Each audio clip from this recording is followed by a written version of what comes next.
Hello and welcome back to the My First Marathon podcast, where usually we're interviewing runners in all stages of their running careers about their first marathon experiences, but today we're back with another Wednesday mini episode. Today we're going to be talking mantras. It's probably going to be a little bit of a shorter mini episode because I'm really just going to list some mantras for you to use in your next run, but if you need some extra motivation, if you need some help pushing through those longer runs, this one's for you.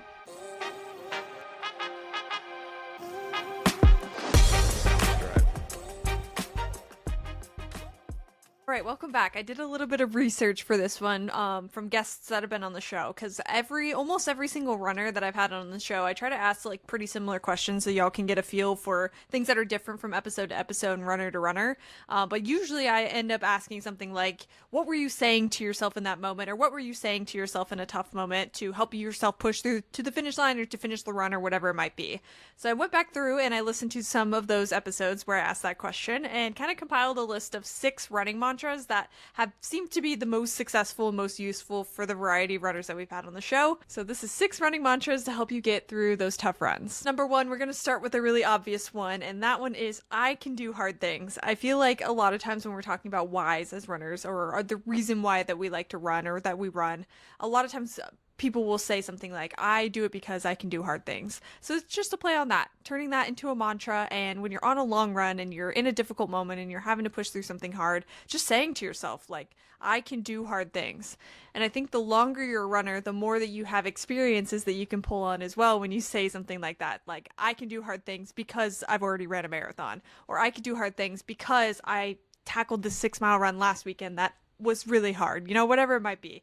I can do hard things. Number 2, I can do anything for XYZ amount of time. So I can do anything for a minute. I can do anything for 2 minutes. I can do anything for a mile. Whatever it might be, it's telling yourself that I can do anything for X amount of time. I know that I've used this one a lot personally for like speed work. When there's a really tough interval coming up or you're on that last interval where you're having to push with everything that you have in you, it can be really helpful to put like a deadline on it. Like, I only have 30 seconds left of this. I can do anything for 30 seconds. I also find myself using this a lot in the last mile of every run. I don't know if any of you runners can relate to this, but I feel like the last mile of any run, whether 15, 16, 17 mile, whatever it is, the last mile is always going to feel hard. Even if you ran further than that the weekend before, the last mile always feels hard. And having this mindset definitely helps me push through those like end of run moments where you know that you are near the finish, you could quit. This is like the time where you're starting to negotiate with yourself. And I think a nice, easy reminder to keep pushing is I can do anything for half a mile. I can do anything for 30 seconds. I can do anything for a minute. Number 3, focus on the mile that you're in.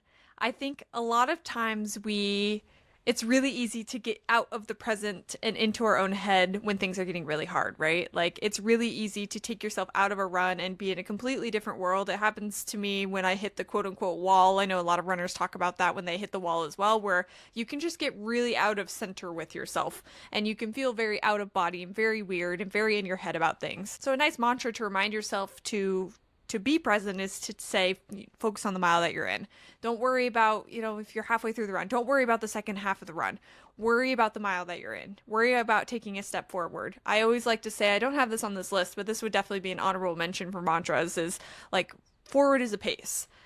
If you're moving forward, if you're taking steps forward, you're taking steps towards your end goal, you're taking steps to being done with that run. So focus on the mile that you're in and just focus on moving forward. Number 4, kind of a fill in the blank on this one. So you'll have to fill in the blank with your own stuff. I'm going to fill it in with mine as an example. But number 4 is the person I want to be would blank, right? So that could either end in a period. The person I want to be would, referring to whatever activity that you're doing.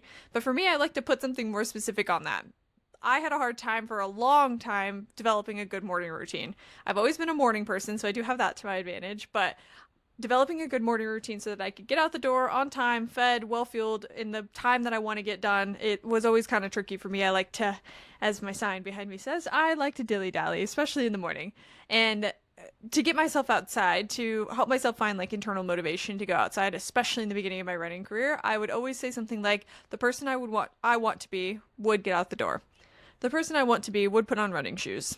The person I want to be would journal before. The person I want to be would stretch after, right? You can kind of put anything you want on there. But the point is if you sat there and you visualize the perfect person that you want to be, if you could show up exactly how you want to be every single day, what would that person be doing? and then telling yourself that to get through the activity. Number 5, kind of similar to what I mentioned for number 3, but number 5 is take the next step. I think that also goes with the forward is a pace one. Take the next step. That is so powerful, right? When you are deep into the trenches of a run or you are deep into the trenches of a race, the last thing you want to do is take a step, right? Telling yourself to just take the next one can take the pressure off of the entire race or the entire run as a whole. It's very, very similar to focusing on the mile that you're in. There's a lot of these mantras I think can be interchangeable depending on what resonates with you, but take the next step I think is so powerful. If you take the next step and then the next step and then the next step, you do that over and over and over again, eventually you're going to reach whatever goal you're trying to hit. So take the next step. Don't worry about the steps after that. Just take the next one. And last one, number 6, I am stronger than I think. I love this one because it comes up a lot on the show. I don't know if this is just like a runner trait. I know it's not everybody, but I find that a lot of runners I speak to don't quite feel that they're a runner until much further into their running journey than you would expect. And half of running, in my opinion, is gaslighting yourself into thinking that you're a runner and that, like this one says, you're stronger than you think you are. And if you tell yourself that you're stronger than you think you are over and over and over again, eventually it's going to come true. And you are going to be as strong as you think you are. And you are going to build that confidence. So, like I said, a little bit of a shorter one today, but I do have a guide with these mantras on it as well. So if it's something you want to save as a PDF, if it's something you want to print out for training to just like have at your disposal, you can find that guide at myfirstmarathon.co/resources for free download. Thank you so much for tuning in to another weekly episode, and we'll see you on the next one.